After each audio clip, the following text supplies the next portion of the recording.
Today we're looking at what I call false prophet, and we start with a song.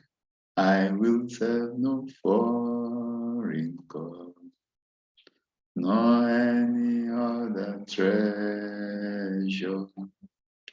You are my heart's desire, the spirit without measure, and unto you I will bring my sacrifice.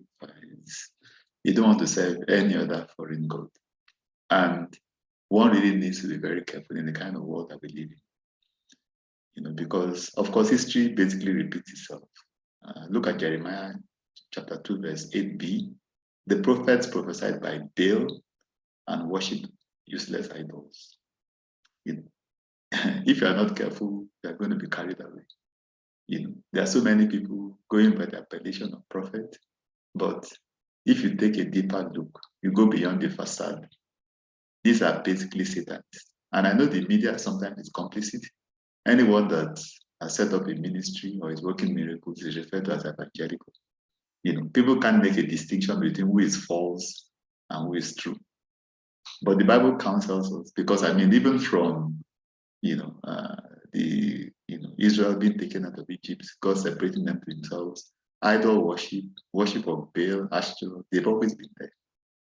And there are people that are supposed to be prophets of God, but they are using other means, to accomplish the work.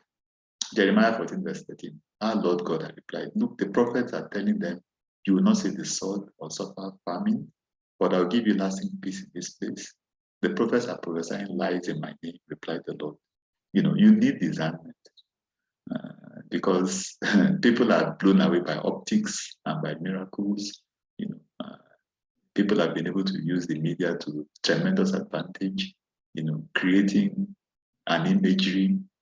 When somebody doesn't have a salvation testimony and just comes out of nowhere and begins to perform miracles, when did you get saved?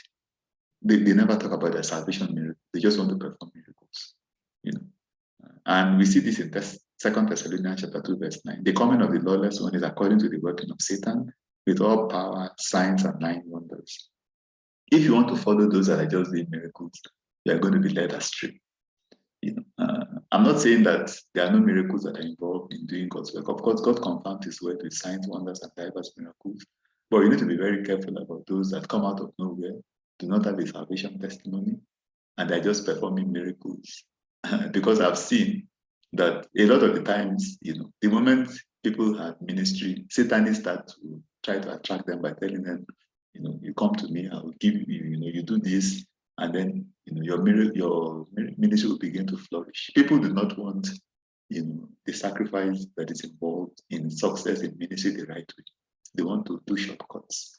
If you follow those kinds of people, you are going to get into trouble, because these are just basically charlatans, devilish people dressed up in the garb of God's faithful servants.